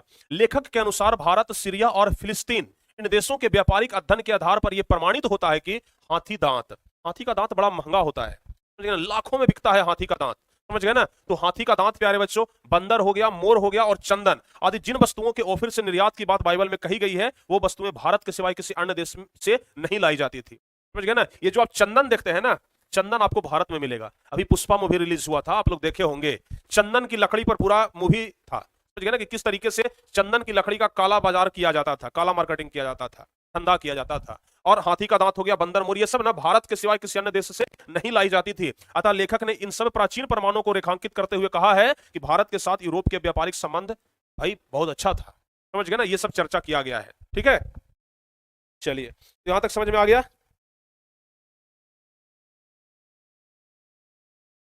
कोई दिक्कत तो नहीं होनी चाहिए आप लोगों को, कोई दिक्कत नहीं है। अब चलिए हम आगे बढ़ते हैं, अगला नंबर क्वेश्चन देख लेते हैं प्यारे बच्चों। 8वां नंबर क्वेश्चन क्या कह रहा है, भारत की ग्राम पंचायत को किस अर्थ में और किनके लिए लेखक ने महत्वपूर्ण बतलाया है, स्पष्ट करें। यहां पर देखिए जितना भी क्वेश्चन आप लोग देख रहे हैं ना, सब में देखिएगा दो क्वेश्चन अटैच है, जितना भी क्वेश्चन देख रहे हैं ना, सब में दो क्वेश्चन अटैच है। जैसे देखिए, भारत की ग्राम पंचायतों को किस अर्थ में, ये तो बात हो गया भाई किस अर्थ में, एक क्वेश्चन, और किनके लिए दूसरा क्वेश्चन। हर एक क्वेश्चन में दो क्वेश्चन मिला दिया है, ऐसे ही नहीं थोड़ा सा बड़ा हो जा रहा है क्वेश्चन, समझ गए ना। थोड़ा सा बड़ा होने का कारण है क्योंकि हर एक क्वेश्चन में दो क्वेश्चन मिलाया है। तो लिखेंगे, समझ गए ना, कि भारत की ग्राम पंचायतों को किस अर्थ में और किनके लिए लेखक ने महत्वपूर्ण बतलाया है। तो लिखेंगे कि लेखक ने भारत के ग्राम पंचायतों के बारे में कहा है कि प्राचीन स्थानीय शासन प्रणाली या पंचायत प्रथा को समझने समझाने का बहुत बड़ा श्रेय भारतीय ग्राम पंचायत में विद्यमान है।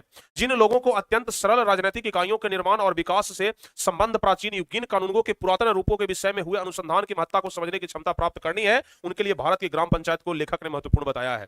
यानी कि लेखक ने यहां पर यह कहा है, आप समझिएगा, पूरा अर्थ बता देते हैं। लेखक ने यह कहा है कि अगर आपको राजनीति का एबीसीडी पढ़ना है, अगर आप राजनीति का एबीसीडी पढ़ना चाहते हैं, तो उसके लिए ना आप भारत के ग्राम पंचायत में आ जाइए। ग्राम पंचायत से आपको उतना राजनीति आ जाएगा जितना राजनीति आप करना चाहते हैं, समझ गए ना। तो इसलिए प्यारे बच्चों ये सब क्या होता है, इंपॉर्टेंट क्वेश्चन है, समझ गए ना, ये सब बहुत ही ज्यादा क्या है, इंपॉर्टेंट क्वेश्चन है।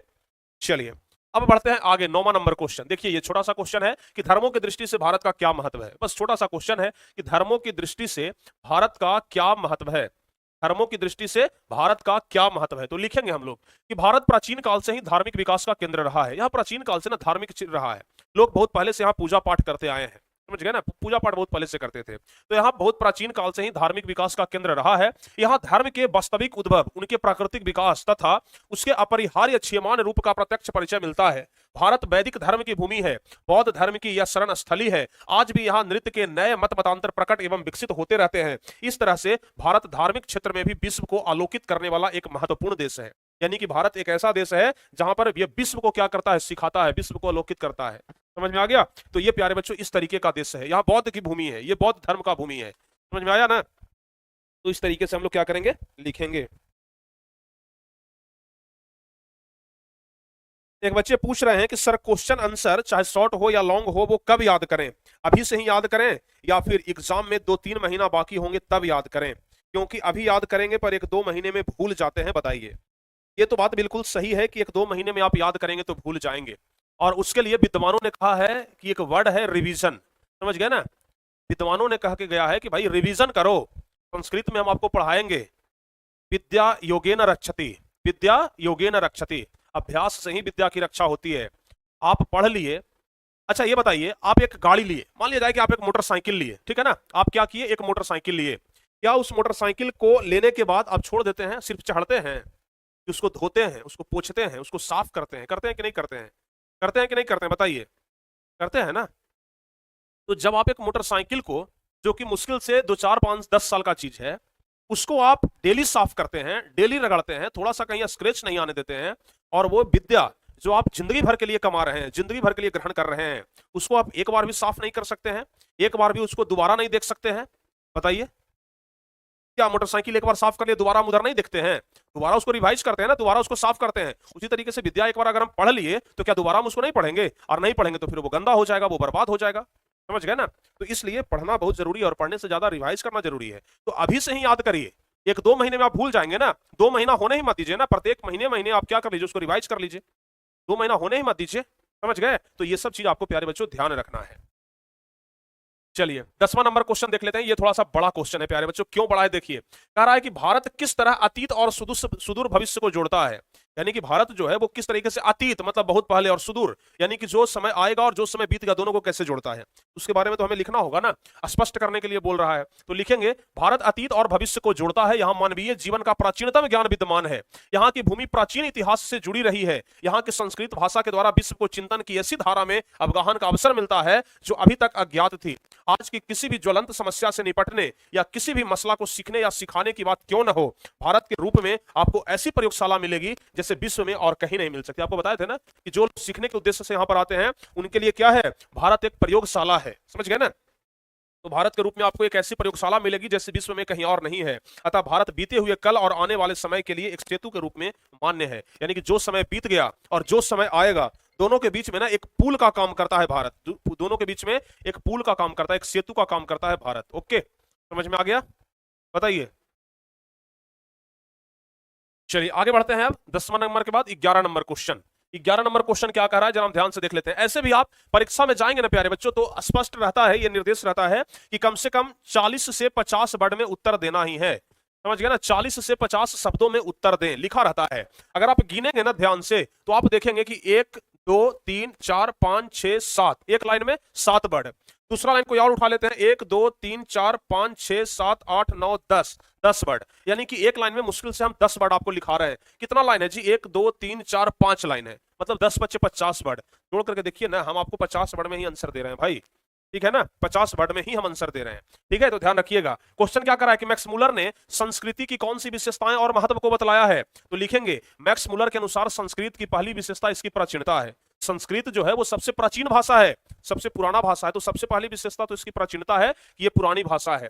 इसके वर्तमान रूप में भी अत्यंत प्राचीन तत्व भली भांति सुरक्षित हैं। संस्कृत की मदद से ग्रीक, लैटिन, गॉथिक और एंग्लो सैक्सन जैसी भाषाओं में विद्यमान समानता की समस्या को आसानी से हल किया जा सकता है। मैक्स मुलर के अनुसार संस्कृत विश्व के सभी भाषाओं में सबसे बड़ा है। संस्कृत के कारण लोगों को एक सही प्रकाश का एहसास होता है, ठीक है ना? संस्कृत के कारण ही लोगों को एक सही प्रकाश का क्या होता है, एहसास होता है। तो संस्कृत सभी भाषाओं की जननी है, संस्कृत सबसे पुराना भाषा है, संस्कृत के कारण ही लोग सब कुछ जान पाते हैं, संस्कृत के कारण ही देवी देवताएं प्रसन्न हो पाते हैं, अपने मन से भी कुछ लिख सकते हैं। समझ गए? चलिए ये हो गया 11 नंबर। उसके बाद 12 नंबर क्वेश्चन देख लीजिए। सबसे छोटा क्वेश्चन तो यही है, लेखक वास्तविक इतिहास किसे मानता है और क्यों। लेखक वास्तविक इतिहास किससे मानता है और क्यों। तो लिखेंगे लेखक किसी विषय के मूल उद्गम स्रोत तक पहुंचने को उसका वास्तविक इतिहास मानता है, क्योंकि वहीं से उस विषय की मौलिकता, उसका विकास तथा उसकी शाखाओं प्रशाखाओं तथा जीवन मूल्य ज्ञात होता है, उसका अध्ययन फलदायी होता है। ठीक है ना? ध्यान रखिएगा क्या बता रहे हैं, लेखक किसी विषय के मूल उद्गम स्रोत तक पहुंचने को, यानी कि कोई विषय अगर आप पढ़ते हैं तो उसके जड़ तक जाइए। हम हमेशा क्या बोलते हैं, अगर किसी भी चीज को आप पढ़ते हैं ना तो उसके जड़ तक जाइए, किसी भी चीज का जड़ पकड़िए, क्योंकि जड़ सबसे महत्वपूर्ण चीज होता है। जड़ मजबूत है तो पूरा तना मजबूत होगा, अगर घर का आधार मजबूत है तो पूरा घर मजबूत होगा। तो लेखक कहते हैं कि मूल उद्गम स्रोत तक पहुंचिए, समझ गए ना, और वहीं से उस विषय की मौलिकता, उसका विकास तथा उसकी शाखाओं प्रशाखाओं तथा जीवन मूल्य ज्ञात होता है, उसका अध्ययन फलदायी होता है। ठीक है ना? अगर उस तरीके से आप पढ़ेंगे, मूल स्रोत से पढ़ेंगे, तो उसका अध्ययन क्या होता है, फलदायी होता है, वो ज्यादा क्या होता है, फल देता है। समझ गए ना? चलिए अब चलिए प्यारे बच्चों आगे बढ़ते हैं 13 नंबर क्वेश्चन की तरफ। 13 नंबर क्वेश्चन क्या कह रहा है, ध्यान से सुनिए। संस्कृत और दूसरी भारतीय भाषाओं के अध्ययन से पाश्चात्य जगत को प्रमुख लाभ क्या क्या हुए। ध्यान रखिएगा, यानी कि संस्कृत और दूसरी भारतीय भाषाओं के अध्ययन से, संस्कृत और दूसरी भारतीय भाषा का जब अध्ययन किए तो पाश्चात्य जगत को क्या क्या लाभ हुआ, यानी कि संस्कृत भाषा के अध्ययन करने से लोगों को क्या लाभ हुआ, ये चीज बताइए। तो हम लोग लिखेंगे कि संस्कृत और दूसरी भारतीय भाषाओं के अध्ययन से मानव जाति के बारे में पाश्चात्य जगत के विचार व्यापक और उदार बने हुए हैं। ठीक है ना? लाखों करोड़ों अजनबियों तथा बर्बर समझे जाने वाले लोगों को भी अपने परिवार के सदस्य की भांति गले लगाने की संस्कृति का विकास हुआ। यानी कि संस्कृत के कारण ही आज लोग एक दूसरे को गले लगाते हैं। एक ऐसा भाषा है, देवों की भाषा है, और उसी के कारण आज लोग एक दूसरे को गले लगाते हैं, एक दूसरे को प्यार करते हैं, स्नेह करते हैं। इसके अध्ययन से पाश्चात्य जगत में विश्व के प्राचीनतम अवस्था का ज्ञान प्राप्त किया जा सकता है। इसने मानव जाति के संपूर्ण इतिहास को एक वास्तविक रूप में प्रकट करके दिखाया है जो पहले कभी नहीं हो पाया था। ठीक है ना, यानी कि संस्कृत के कारण जो बदलाव हुआ है वो पहले प्यारे बच्चों कभी नहीं हो पाया था। ठीक है, चलिए अब आगे 14 नंबर क्वेश्चन क्या कर रहा है जरा ध्यान से देखिए। ये 14 नंबर क्वेश्चन है और कह रहा है कि लेखक ने नीति कथाओं के क्षेत्र में किस तरह भारतीय अवदान को रेखांकित किया है। हालांकि ये क्वेश्चन हम पहले भी बता चुके हैं। ये वाला क्वेश्चन और नीति कथा वाला एक और क्वेश्चन बताया ना, दोनों क्वेश्चन लगभग सेम ही है, समझ गए ना, दोनों का आंसर भी लगभग सेम ही होगा। कि लेखक ने बताया है कि नीति कथाओं के अध्ययन क्षेत्र में भी भारत के कारण ही नवजीवन का संचार हुआ है। समय समय पर विविध साधनों और मार्गों द्वारा अनेक नीति कथाएं पूर्व से पश्चिम की ओर क्या रही है, प्रवाहित रही है। समझिए, पूर्व से पश्चिम, हमारा देश प्यारे बच्चों पूर्व में, और पश्चिम मतलब वेस्टर्न कंट्री हो जाता है। समझ गए ना, जहां से लोग आज देख करके जींस और क्या क्या पहनना शुरू कर दिए हैं, ये सब पश्चिमी सभ्यता की देन है। समझ गए ना। भारत में प्रचलित कहावतों और दंत कथाओं का प्रमुख स्रोत बौद्ध धर्म को माना जाता है। बहुत सारे लोग ये भी पूछते हैं ना कि बताइए सबसे ज्यादा कहावत कहां से आया, तो बौद्ध धर्म से सबसे ज्यादा कहावत आया, ध्यान रखिएगा, बौद्ध धर्म से सबसे ज्यादा कहावत आया है। ठीक है ना। लेखक ने एक उदाहरण देकर के बताया है कि शेर की खाल में गधा वाला सबसे पहले यूनानी दार्शनिक प्लेटो के क्रेटल्स में मिलती है। यानी कि ये जो आप लोग कहावत बोलते हैं ना कि शेर की खाल में गधा, ये कहां पर मिला था, ये कहावत सबसे पहले पता है, एक यूनानी दार्शनिक हुआ करते थे, उन्हीं के क्रेटल्स, यानी कि उनके द्वारा लिखा गया एक पुस्तक था प्यारे बच्चों, समझ गए ना, यूनान के दार्शनिक थे, प्लेटो नाम था, उन्हीं के द्वारा लिखा गया एक पुस्तक था, उन्हीं में ये सबसे पहले कहावत मिला था, शेर की खाल में गधा। ठीक है ना, तो ये आप लोग ध्यान रखिएगा। चलिए समझ गए। अब उसके बाद 15 नंबर क्वेश्चन और सबसे लास्ट क्वेश्चन है प्यारे बच्चों, ये है 15 और सबसे लास्ट क्वेश्चन है कि लेखक ने नया सिकंदर किसे कहा है, ऐसा कहना क्या उचित है, लेखक का अभिप्राय स्पष्ट करें। तीन तीन क्वेश्चन एक ही में समेट दिया। देखिए भला, लेखक ने नया सिकंदर किसे कहा गया है, पहला क्वेश्चन, ऐसा कहना क्या उचित है, दूसरा क्वेश्चन, लेखक का अभिप्राय स्पष्ट करें, तीसरा क्वेश्चन। अब बताइए, अब एक ही क्वेश्चन में तीन तीन समेटेगा तो थोड़ा बड़ा तो क्वेश्चन होगा ही ना, और ये क्वेश्चन इस प्रकार से आपकी किताब में पूछा गया है। तो लिखेंगे कि लेखक ने नया सिकंदर भारत आने वाले नवगंतुकों, अन्वेषकों, पर्यटकों एवं अधिकारियों को कहा है। जो भारत के अधिकारी हैं, जो भारत घूमने के लिए आते हैं, उन्हें कहा गया है नवागंतुक, उन्हें कहा गया है प्यारे बच्चों भारत का नया सिकंदर। ठीक है, और ऐसा कहना बिल्कुल उचित है, क्योंकि लेखक कहते हैं कि यदि आप लोग चाहें तो भारत के बारे में वैसे ही सुनहरे सपने देख सकते हैं और भारत पहुंचने के बाद एक से बढ़कर एक शानदार काम भी कर सकते हैं। जैसे सर विलियम जोन्स ने कोलकाता पहुंचने के बाद इतिहास और साहित्य के क्षेत्र में एक से बढ़कर एक शानदार काम किए, उसी प्रकार आज भी भारतीयता को निकट से जानने के नवीन स्वप्नदर्शी को आज का सिकंदर कहना अतिशयोक्ति नहीं है, बल्कि यह क्या है, बिल्कुल उचित है। समझ गए ना। यानी कि भारत के जितने भी नवागंतुक हैं, भारत के जितने सारे भी अधिकारी हैं, वो सब भारत को बना सकते हैं, वो सब भारत के सिकंदर हैं। समझ गए। तो इसलिए भारत के अधिकारियों को, नवागंतुकों को, पर्यटकों को नया सिकंदर कहा गया है। तो ये था प्यारे बच्चों टोटल 15 क्वेश्चन, और 15 क्वेश्चन आपको अच्छे तरीके से समझ में आ गया। बताइए सारे क्वेश्चन आप समझ गए ना, कहीं कोई अब दिक्कत तो नहीं होना चाहिए आप लोगों को। बताइए सारे बच्चे एक बार कमेंट करके बताइए तो सारे बच्चे समझ गए। कल कोशिश करेंगे प्यारे बच्चों कि आप लोगों के लिए एक मोटिवेशनल वीडियो लाया जाए। ठीक है ना, कल हम कोशिश करेंगे कि आप लोगों के लिए एक मोटिवेशनल वीडियो लाया जाए। ठीक है ना, और हम जरूर लाएंगे मोटिवेशनल वीडियो, हम प्यारे बच्चों जरूर लाएंगे, और इतना बेहतरीन लाएंगे ना कि आप लोग पढ़ करके उससे अच्छा लगेगा, आप लोग को देख करके शायद अच्छा लगेगा। तो हम इस प्रकार का मोटिवेशनल वीडियो हम जरूर लाएंगे, आप लोग बिल्कुल भी चिंता ना करें। ठीक है, चलिए सारे बच्चे जल्दी जल्दी से एक बार कमेंट करके बता दीजिए, सारे बच्चे को समझ में आ गया, सारे बच्चे को समझ में आ गया, फटाफट से प्यारे बच्चों बता दीजिए, सारे बच्चे को समझ में आ गया ना। चलिए बहुत बढ़िया। तो इसका ऑब्जेक्टिव क्वेश्चन हम लोग कल ही कर लेंगे, कल हालांकि संडे है लेकिन फिर भी हम ऑब्जेक्टिव क्वेश्चन इसका कल करवा देंगे। ठीक है, कल संडे है प्यारे बच्चों, लेकिन फिर भी हम कल इसका ऑब्जेक्टिव क्वेश्चन आपको करवा देंगे। ओके, तो चलिए आज का क्लास कैसा लगा, बेहतरीन लगा ना, पढ़ करके तो मजा आ गया होगा ये वाला चैप्टर।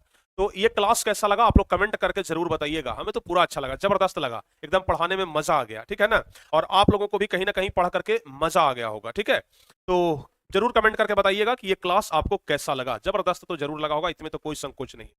तो चलिए प्यारे बच्चों, अब आज का ये क्लास यहीं पे समाप्त किया जाए, और ऑब्जेक्टिव क्वेश्चन हम कल करवा देंगे। हालांकि वन शॉट वन चैप्टर था, तो चैप्टर तो खत्म हो गया ना, चैप्टर तो खत्म हो गया, ऑब्जेक्टिव क्वेश्चन है तो कल हो जाएगा अपना। ठीक है ना, अगर चाहे तो ऑब्जेक्टिव क्वेश्चन आज भी करवा देंगे, लेकिन कल होगा तो ज्यादा बेहतर होगा थोड़ा सा। ठीक है, क्योंकि सारे बच्चे देख लेंगे, जो बच्चे नहीं समझे फिर से समझ लेंगे, और उसके बाद कल हम लोग आराम से ऑब्जेक्टिव करेंगे। ओके, तो चलिए प्यारे बच्चों, कुल मिलाकर के कल आप लोगों को ऑब्जेक्टिव करवा दिया जाएगा।